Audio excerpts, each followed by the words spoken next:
Welcome to Concrete Block, the podcast where we dive into the latest news and stories from around the world. I'm your host, Walter, and we're glad you're joining us today. We're starting off with a developing story in the Middle East, where tensions are escalating between Israel and Hamas. The Israeli military has launched a new ground operation in Gaza with the goal of taking territory and holding it. This latest escalation comes as Palestinians are fleeing the intense bombardment, seeking safety from the violence. According to reports, Israel had blocked all food, medicine, and supplies into Gaza for nearly 3 months in an effort to pressure Hamas to release hostages. However, Israel is now relenting, allowing limited aid delivery to resume amid international pressure to prevent mass starvation in the territory. We want to go straight to the source and hear from those on the ground. Our correspondent has been speaking with residents in northern Gaza, who are describing the situation as dire. One resident, Vel al-Kilani, shared his experience of fleeing the bombing, saying, "The bombing is very, very violent. We have planes striking, artillery hitting near us, tanks invading. It's worth noting that Israel and Hamas are currently holding ceasefire talks in an effort to bring an end to the violence.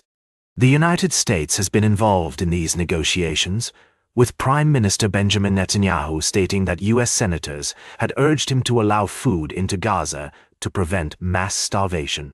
The situation on the ground is complex, with multiple parties involved and different perspectives on the conflict.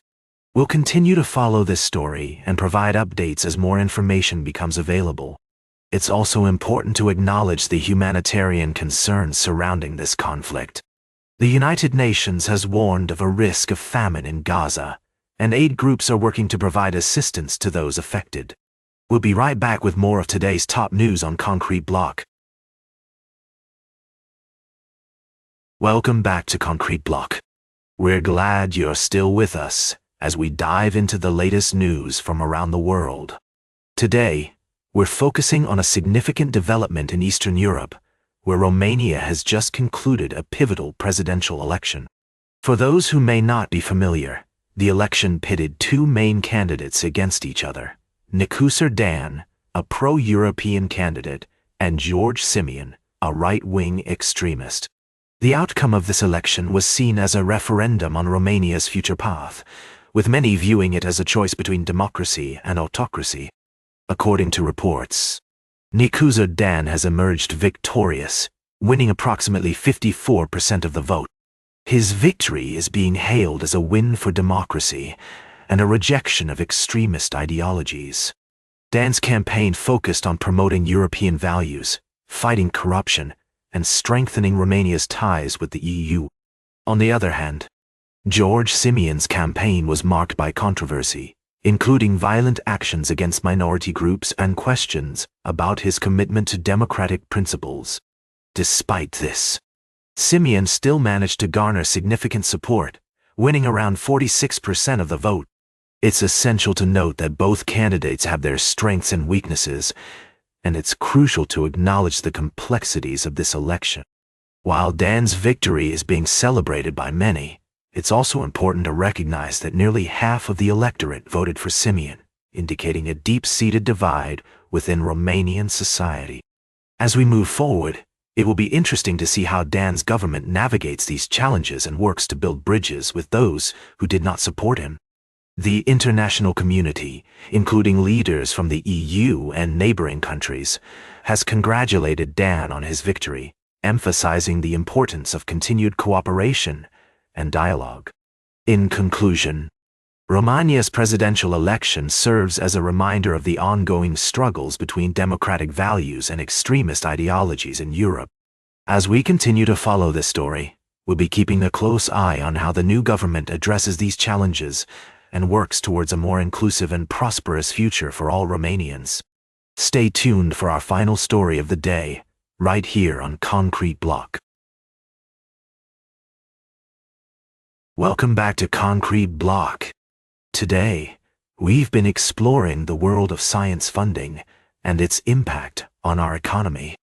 As we dive into our final segment, I want to present a thought-provoking story that highlights the importance of public investment in research. A recent study has found that every dollar spent on non-defense public R&D generates between $1.4 and $2.1 in economic output. This is a staggering return on investment, especially when compared to other government expenditures. But what's even more impressive is the long-term impact of this funding. According to economists Andrew Fieldhouse and Klaus Pretner, public investment in basic research accounts for roughly a fifth of all U.S. productivity growth since World War II. Now, you might be wondering why this matters. Well, the answer lies in the numbers. Cutting public science funding, as proposed in recent budgets, could lead to significant economic losses. In fact, using the most conservative estimates, a $23 billion reduction in NSF and NIH funding could result in a net economic loss of around $9.2 billion. That's not exactly the kind of fiscal responsibility we're looking for. But here's the thing. Public investment in science isn't just about economics. It's also about trust. Science is a public good, and as such, it requires public support. By investing in research, we're not only driving innovation and growth, but also ensuring that our society remains competitive and prosperous in the long run.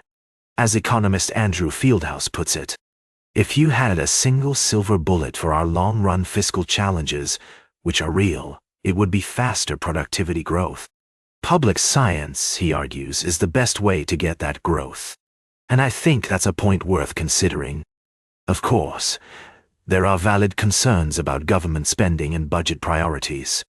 But when it comes to public investment in science, the evidence suggests that it's a sound decision. By supporting research and development, we're investing in our collective future. That's all for today's Concrete Block. Remember to like, share, and subscribe. And until next time, stay informed.